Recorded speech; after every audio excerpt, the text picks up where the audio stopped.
Welcome! If you want to connect to the Wi-Fi network in your Xiaomi Redmi Note 90, at the first you have to open your notification bar and then click and hold the Wi-Fi icon. When you make it, we will be in the Wi-Fi settings. As you can see, currently I'm connected to the Wi-Fi network, but I'm going to switch and connect for one of the list.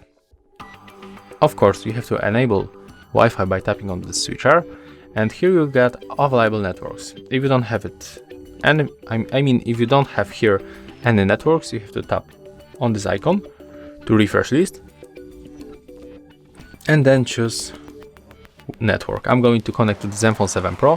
When you tap here, your password will be visible, so you will be sure that it's correct. So in my case, it will be 1, 2, 3, 4, 5, 6, 7, and 8.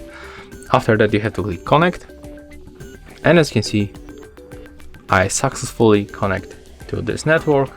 So I can, for example, open the browser and make the web search. So I can open YouTube, for example. And as you can see here, we got the first day in Paris from Lionel Messi. So yeah, as you can see, that's how we can make it. If you find this video helpful, remember to leave a like, comment, and subscribe.